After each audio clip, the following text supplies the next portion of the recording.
You are tuned in to the FowlWeather Podcast, the forecast to your next successful hunt. Coming to you from the home office, Jack's Reef, New York.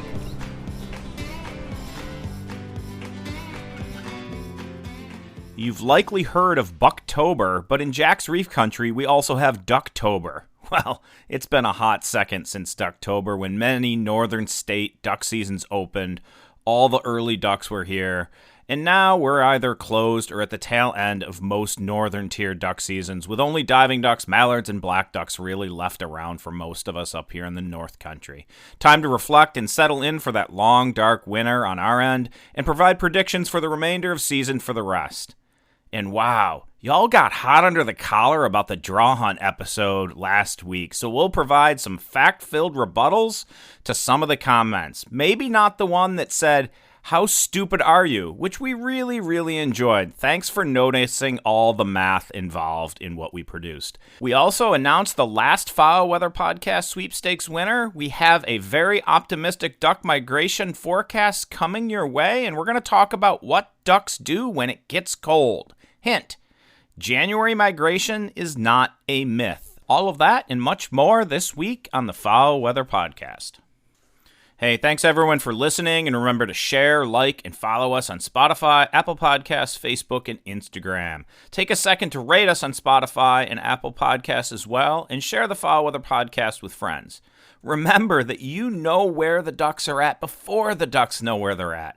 We're really thankful for our every week listeners. You folks know who you are. Those that never miss a single migration forecast episode each Monday morning. Y'all are as ate up as me about ducks, duck biology, and duck migration.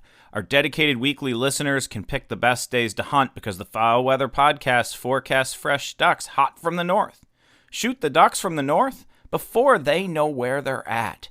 Remember that we are also the only science-based duck migration forecast available. Brought to you by hunters, for hunters. I'm your host, Dr. Mike, coming to you from the home office in Jack's Reef. Okay, so last week we thought we'd snuck in our last hunt in the local marshes near the farm, but we thawed out again, and my wife and I actually had time to get away. Sarah had some time away from her job with Ducks Unlimited to join me and Jaeger on one last hunt before it locked up. This freeze is for real, though, and weather whiplash is basically behind us. We're diligently watching the ice reports and should be on the lakes within the next week, probably by next weekend someplace. We might have to travel an hour or two to the Adirondack Mountains, but we will be on the ice someplace this coming weekend, yanking fish out of the water. More on that cold in the forecast towards the end of the episode. So back to that last hunt. It's not that we didn't have shooting opportunities, but it was just one of those days. The angles were weird, the wind stiff, and we never shot that bad. We've never shot that bad in years. I guess we all have them, and I was talking with my good friend James Calicut of the Gamebird University podcast that's run through Mississippi State University. If you haven't heard the Gamebird University podcast, give it a try. That's James Calicut. Mark McConnell's on there, Dr. Brian Davis, Dr. Mark McConnell also, and Dr. Brian Davis are very often on that Gamebird University podcast run through Mississippi State University. So anyhow, I was talking with James, and we all both agreed that sometimes it's really not about your shooting well. Actually, I think it's always about your shooting, but it's not always just about your shooting that makes a bad day, but just how the birds work, the angles, the speed they're moving, and the wind that day. I'm going to admit that I shot 20 times for 3 birds, my wife about 10 times for 1 bird, so we only came out with 4 ducks. First, these are kind of tail-end migration mallards, and they are smart, right? They want to land in the middle of the marsh in the smallest, kind of tightest holes possible. You need a spinner to get them to look at a spread that's in that thick of cover in a marsh. You know, but then when they get to about 50, 60 yards, those spinners can't be on anymore because, you know, that makes them flare. They know what a spinner is. They just need that attraction, but it can't finish them. They respond to a call, but they sail over high looking, you know, for 200 real looking friends out there that just don't exist. So if you've ever dealt with pintails that on their first pass, that's actually not in range, but still the closest pass they make, you know, then they circle like 6 more times and bugger off and never get close enough to committing. You know, that was this day, but it was with black ducks and mallards. So the ducks that did come in were likely about the 200 we saw going into that hole. We put binocs on it the day before, and there were about 200 birds going in there. Enough for a two-person limit. Definitely came in hot on us, but the wind was kind of sustained at 15 mile per hour with 20 to 30 mile an hour gusts. So as soon as you lifted your gun and if they flared, they were at 45 yards before you could shoot. If you could get a shot on them before they flared, you had to hit them on that first one because, again, they opened their wings in those gusts and were just gone. The lesson was that we probably should have changed our setup right away, moved ourselves and the dog to get a different angle, but the ducks were consistent enough. And in our heads, we thought our shooting had to improve. It did not. Another group of 4 guys in the marsh kind of had the same issue. So it wasn't just us. We tried to sneak back out yesterday to that same place. I'm recording this on Sunday, so we tried to sneak out on Saturday morning, drove through pretty good lake effect snow, and when we got there, we did check a couple spots, and it was locked up. So we're frozen up now. By the end of yesterday, we ended up with about a foot of snow at the farm with more to come today from that lake effects stuff. So after recording today, I'm filling the wood cradles on the porch, plowing the driveway before the Bills game. Go Bills, by the way. And kind of settling in for a long winter's nap. I might hit some big water. We'll see. But I've kind of put the year in. Baby Jaeger's on the couch taking a long winter's nap. We've really kept her active, and we will throughout the winter with long hikes and, bumpers in the snow and, unfortunately, more veterinarian visits. Another quick update, if y'all been keeping up on her mysterious liver issue, she has now also been diagnosed with hyperthyroidism, which we are still investigating, but we're going to try to get her on meds to stabilize the thyroid hormone output and see what that does. So, fun times. Everything could be connected, the liver stuff, the thyroid. So it's just like doggy body CSI, and you just follow the leads and, find out what it tells you and do the best you can for your dog. We have great Cornell vet school graduates that we see as our general and specialist vets for Jaeger. So she's getting about the best attention possible. And, hopefully she gets into her 8th, 9th, and 10th hunting seasons here pretty soon. She's 7.5 now. So she ended up the year with about 150 retrieves, mostly ducks, but some pheasant chasing as well. We're really happy with it. We don't hunt a lot in groups, so that's pretty much my wife and I, and then a friend or two once in a while, but not too often. So she got the work she deserves, in my opinion. All right, so moving on. We are wrapping up pre-orders for FowlWeather hoodies, hats, and stickers, so make sure and get your order in if you want some of these high-quality items from the FowlWeather Podcast. Find them at fowlweather.co and click on Shop in the upper right corner. And remember, we are not Amazon, so these are pre-orders, and when we get enough orders, they will be finished and shipped. So thanks for your patience, my friends. It's coming soon. Just like the quality forecast we produce, we went with high-quality Carhartt Rain Defender hoodies. These are forever hoodies. I've worn one for years. These things last. That is, you won't need another one, and they are weather-ready. We also have great Carhartt hats, or beanies, as some folks call them, with the FowlWeather logo on them, and sticker packs for your trucks and gear to show your support of the FowlWeather Podcast. So thanks for your orders, my friends. Keep them coming and get them in quick if you want in on that first shipment. And if you entered yourself into the Listener Appreciation FowlWeather Podcast sweepstakes, this is the time you've been waiting for. This week's winner of a Sitka fleece vest is Robbie Spencer. It looks like either West Virginia or Pennsylvania. It might be from Pennsylvania and went to school in West Virginia. But Robbie, we sent you a message on Instagram. Please follow the podcast, and we can then PM you to get your address so we can mail out the prize. We appreciate everyone that entered into the Listener Appreciation FowlWeather Podcast sweepstakes over the last 5 weeks, and by showing your support of the podcast by letting others know about our informative content. Next up, what do ducks do when it gets cold? And a rebuttal to all the great comments we got about the draw hunt episode. So please stick with us. Hold on, folks. Don't turn that channel. We've got some really exciting news for you. The FowlWeather Podcast has teamed up with Wildlife Strategies. That's right. I'm now working directly with Ryan Delaney of Wildlife Strategies to build value into your land.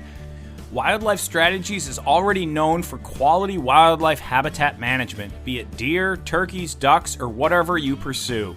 Ryan knows his stuff. Look, I don't add my name to just any business, but I believe in what Wildlife Strategies is doing for landowners throughout the Southeast U.S. and beyond. If you want science-based solutions to create great wildlife habitat, Wildlife Strategies is your best bet. If you're interested in ducks, when we say may your skies be filled, well, Wildlife Strategies does just that. They fill your skies with ducks. Contact Ryan Delaney today at ryan@farmlg.com for a site visit. You won't be disappointed you did. Ryan covers the southern tier of states, and I'm available to build habitat management plans across the northern tier. Contact us today for a quote.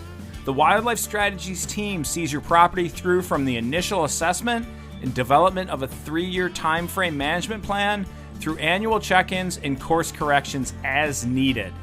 Contact Ryan today at ryan@farmlg.com or Dr. Mike at FowlWeather.co. You won't be disappointed you did. Fill your skies with ducks and your forests and fields with deer and turkey with Wildlife Strategies. Remember, if you are interested in wetland or other wildlife habitat consulting, to contact me at drmike@FowlWeather.co. We had 2 more inquiries last week, and our schedule is really filling up fast for the 2025 season. We probably only have room for like 1 or 2 more openings for kind of big properties. We could do a lot of small stuff, I think, yet. So if you have interest in a site visit, give me a shout. Our services can also be found by going to FowlWeather.co and clicking on the consulting link in the upper right corner of the page. We also specialize in small property management for food plots and green space renewal. So have a look at those tabs on the FowlWeather.co consulting link. Let us help you find a way to kill those big bucks on small plots. We do it here each year at the farm. Also, we have a lot of new listeners that have been asking about how the WSI or Weather Severity Index works so well to predict duck migration. So we put up a specific page with a link to the WSI info video. Visit us at FowlWeather.co and click on the migration page in the upper right. All right, and we're back into the main part of the episode. We first wanted to speak a bit about what ducks do in January by the numbers. In the first section of this topic, I'm using Mississippi's long-term waterfall survey conducted since 2007 because it's standardized and published in peer-reviewed literature. Arkansas Game and Fish Commission adopted the same methods in 2009. Surveys are typically conducted 4 times a year along randomly selected transects. As they fly east to west along the Mississippi River to the hill line, they count all of the ducks seen within a 250-meter strip, and then they can interpolate this out to the rest of the state of Mississippi. While not a complete count of all waterfowl, these estimates are robust and provide an accurate index of waterfowl abundance throughout the Mississippi side of the Delta. The comment from some is that January migration is a myth. That is, all the ducks that are going to be here are here by December.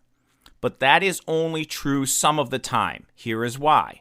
If we look at the long-term average of Mississippi surveys that they conduct in mid-November, mid-December, and then early and late January, so they conduct them 4 times per year, mid-November, mid-December, and then early January and late January, we see the largest increase in the number of mallards typically between November and December, with a 3-fold increase in mallards and 2-fold increase in other dabbling ducks, the early wimpy ducks, right? Then by mid-December and early January, we only see a 2-fold increase in mallards and a 1.5 times increase in other dabbling ducks. But between early and late January, we really don't see any increase and even sometimes a decrease in abundance using the long-term average. But again, as noted in prior episodes, the details really matter because this is an average. In some years have large decreases in ducks between early and late January in Mississippi, which creates an average that doesn't tell the entire story. So if someone was to say the numbers in the long term show that there is no change in average duck numbers throughout January, they would not be wrong. But to use this to state that January migration is a myth is very, very wrong. Here's why. How the migration differs among years matters. And when we state at the FowlWeather Podcast that sometimes the last 2 weeks in January, quote unquote, save the duck season, we are not wrong. We are not stating that every year that ducks migrate into the mid and deep south in late January, but sometimes. In fact, in both the 2002, 2003, and 2003, 2004 seasons, mallard and other dabbling duck numbers jumped substantially between the early and late January counts. In January 2023, mallard numbers jumped 1.5 times and other dabbling ducks by 2 times. Last winter, when some folks claimed that there was no new duck movement in that late freeze, in January 2024, mallard numbers jumped a whopping 7-fold. There were 7 times as many mallards in the state of Mississippi on the Delta in late January than early January. And other dabbling ducks were 5.5 times greater than they were in that early count to late count. Where did those ducks come from? The north, of course. They didn't just spring up out of the ground miraculously. Now, this is not every year. In January 2021, mallard numbers only increased by 2.5 times during the month of January. And in January 2022, they actually decreased slightly throughout January, only by about 3%. So the variation matters and does influence your duck season. This cold coming has already started to push mallards into the south. Way better than last year. And the next Arctic blast should really send stuff south. After that, we probably won't see much of a change because most of the ducks that are going to show up from the boot heel of Missouri to locations south of that will probably already be there. After that, it's about local conditions and how much pressure you put on birds. Even when all the ducks are in the south for the last 2 weeks of January and few new migrants are going to arrive because there just aren't many left to the north, the weather still matters because freeze-out and rain events results in ducks reshuffling. Now here's the second part of this topic. How do individual ducks react to cold and extreme cold? Here's the deal. Ducks are neither smart nor dumb, but their behaviors are formed by millions of years of evolution. Ducks that tried to move around at the wrong time died, and those that made decisions that did not end up with them dying passed on their genetic code onto the next generation. What I'm going to quote here is from several studies, but I'm summarizing it into 3 categories. Ducks subjected to moderate cold conditions and no food, ducks subjected to moderate cold condition and good amounts of food, and ducks under extreme cold conditions even though food is available in the area. The duck subjected to moderate cold without food tends to move out of the area in search of food. The duck subjected to cold but with food available continues to feed. But the duck subjected to extreme cold tends to sit still no matter what because exposure to the elements and attempting to feed is more costly and risky than just sitting it out. Following these extreme cold events, we often see a good movement of ducks on the thaw as they look to refuel. So do ducks sit still in extreme cold? Yes, they very often will, especially if they have prior knowledge of weather whiplash, where it's only going to get cold for a few days and then warm back up. That's why the WSI works so well, is that it takes into account the cumulative impacts of days of weather, not just single events, and the cold, snow, and how long it has been cold and snowy play off each other with no one factor playing a more important role. At times, one of them could be the factor. For example, in mid-Iowa right now, it is getting extremely cold even though there's no snow. But the energy cost for a mallard to find open water and then expose themselves to fly out to field feed has become too great, so they move south. In Missouri, the weather coming up might be a bit different, moderately cold, but a real snow may happen across much of the state, resulting in a good amount of icing, but nearly all fields being covered with snow, making it difficult to find grain. So these ducks also move out, even though the temperatures are much better than Iowa. Anyhow, the point is that at times it actually makes more sense for ducks to sit still than move locally or even migrate, especially if cold comes in fast. But more on that in the duck migration forecast coming up. Next up, our exclusive duck migration forecast, but first some fun rebuttals to comments about the Draw Hunt episodes, so please stick with us. Look, folks, the Farmland Group across the Mid-South is your one-stop shop for real estate brokerage, consulting, management, lending, and appraisals. If you own land or you want land, the Farmland Group is where it's at. With over $500 million in farm sales and growing, Gwynn and Shelby Smith have you covered. Look, if you're thinking about buying or selling, contact the Farmland Group to access their full suite of services. If you already own property and want to build equity and value, the Farmland Group gets it done. If you're looking to purchase a new property, well, they get that done too, and they have access to some of the best lending available. Looking to sell? Get it appraised with the Farmland Group affiliated appraiser. But let's be clear for our listenership too. They also offer farm and hunt property management to create places that attract more ducks and more bucks. Who doesn't want that? More ducks and more bucks. Let the Farmland Group build value into your property. Find them today at farmlg.com. That's farmlg.com. You're not going to be disappointed. Contact Shelby Smith today at farmlg.com and let him know that the Foul Weather Podcast sent you their way. Okay, and so we got comments about last week's episode about why every state needs a draw hunt. Some were sent directly to me at drmike@foulweather.co, and then a bunch on social media as well. If you haven't listened to the last weekly episode, we did a Kitchen Conversations midweek with Dr. Nick Masto. You should have a listen to that one. We drive around in a truck here locally when he was still at Cornell, and we debate telemetry. I'm kind of a naysayer of telemetry, and he's used it a lot. And so it's just a really cool discussion among two waterfowl scientists kind of going back and forth, and I'd say a very civil manner like we typically do on this type of stuff. So that's a fun kitchen conversation. It's not exactly in the kitchen, but it still works. But last week's Monday weekly episode 67, Why Every State Needs a Draw Hunt, go ahead and give it a listen for content about the responses here from folks. First, from the response of many folks, y'all maybe just saw the title and then formulated a response without listening to the facts. There's a lot of that seemingly going on.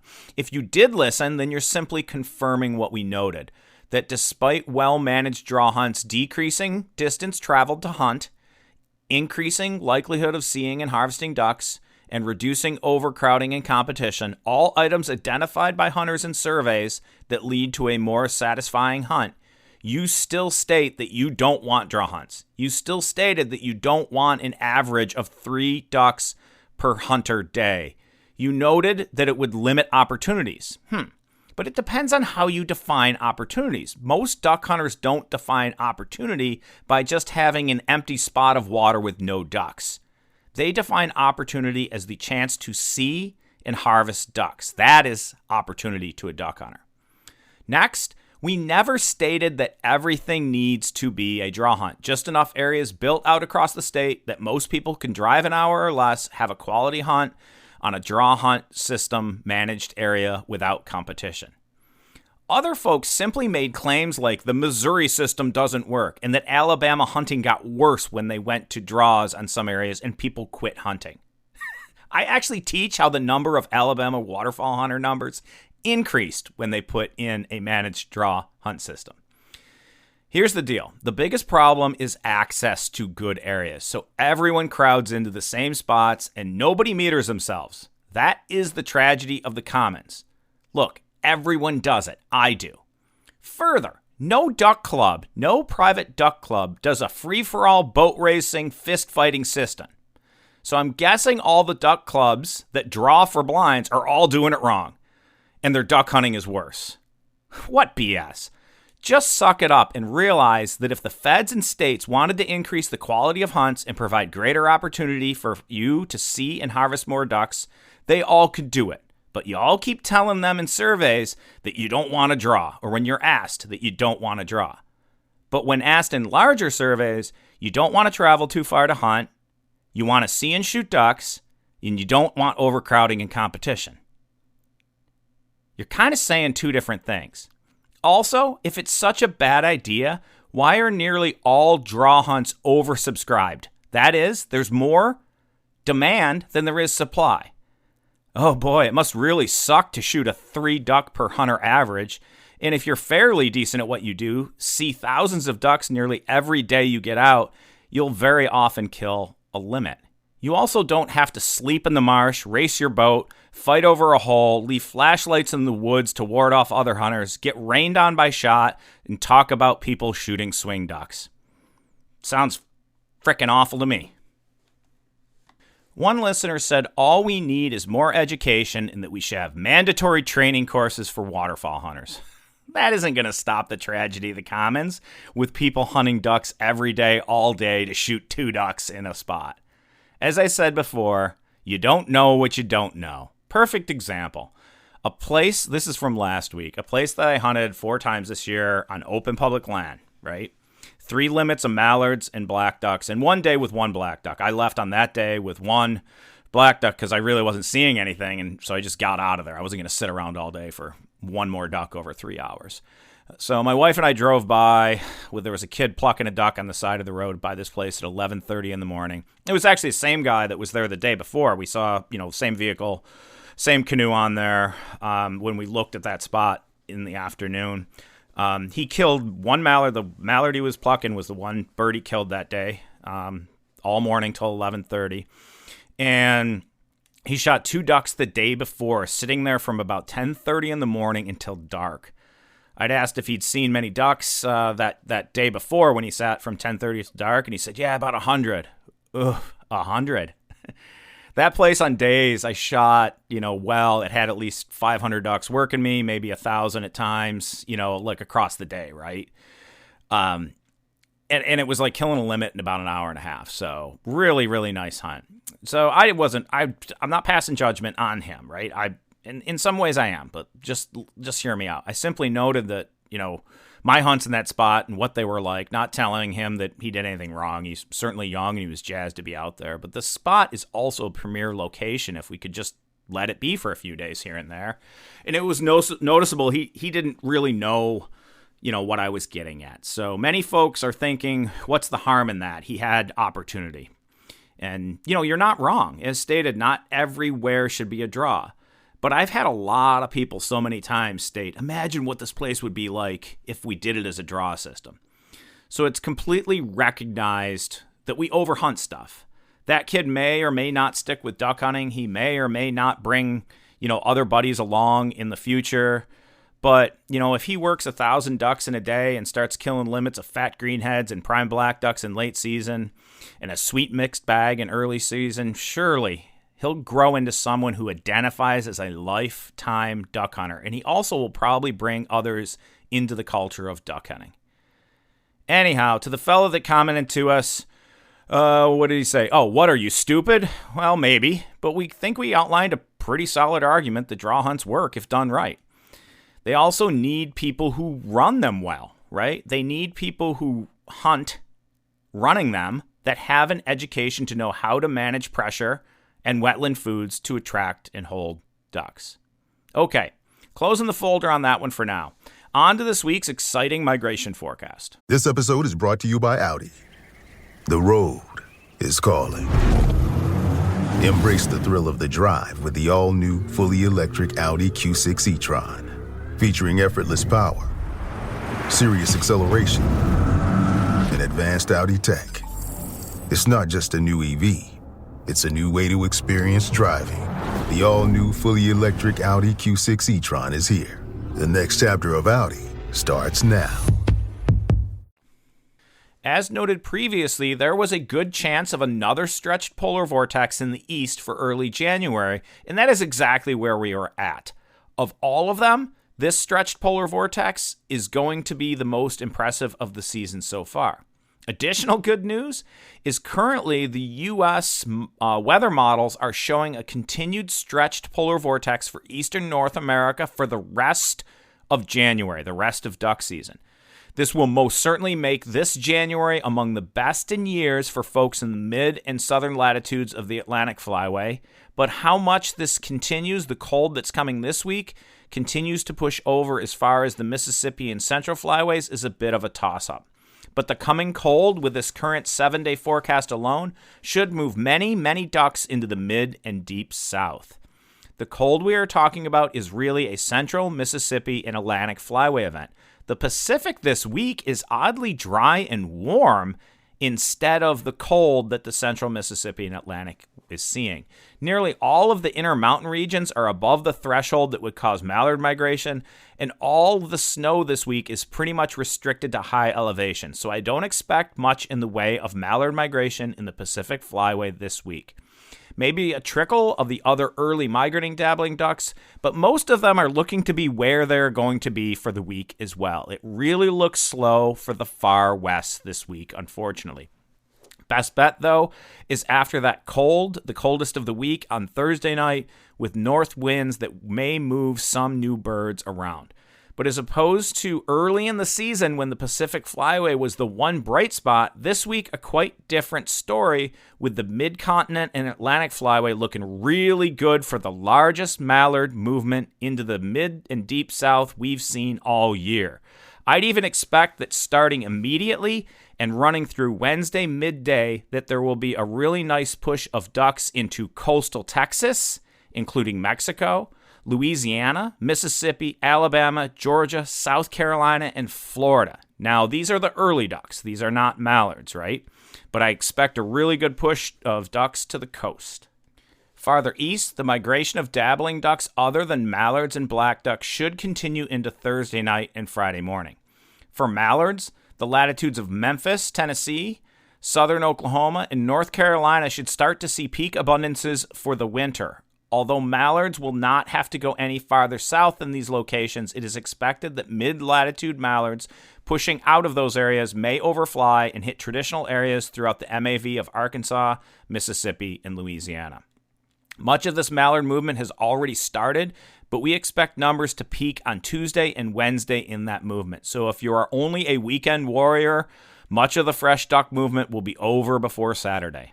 Overall, this is an early week event starting now and going through midweek. The coastal areas will get all types of ducks, including diving ducks, so be ready on the Texas coast for a good shoot this week of redheads. The pintails, widgeon, gadwall, shoveler, and green-winged teal should move en masse to the coastal regions from Texas across to South Carolina, and the mallard should move into the mid-south, which we consider about the boot heel of Missouri latitude. The deep south of the MAV will get them too, but not quite at peak season abundance yet. Be ready for a reshuffling of ducks on Thursday and Friday as a system drops rain across Texas, Arkansas, and Mississippi with wet snow slightly farther north, maybe even to Memphis and slightly into northern Mississippi and northern Arkansas, but no real accumulation in the models right now. Total rain accumulation will be close to 2 inches in some areas, so be ready for this one if you're headed out for the weekend. Good news is the rain is done for the weekend hunting, but watch those river gauges to know where the ducks will be moving locally. That's it, folks. If you've been waiting to take a week off from work and chase ducks, this is your week. I can't say it any stronger than that. If you live at or below the boot heel of Missouri in the central Mississippi and Atlantic flyways, get after it. Hey, and look us up this coming Tuesday on a Ducks Unlimited live event where we will be part of a panel on weather and duck migration. Also remember, the FowlWeather Podcast is not responsible for your bad decisions, so please be safe out there, my friends across duck country. Thanks for listening, and as always, may your skies be filled and shoot straight, my friends.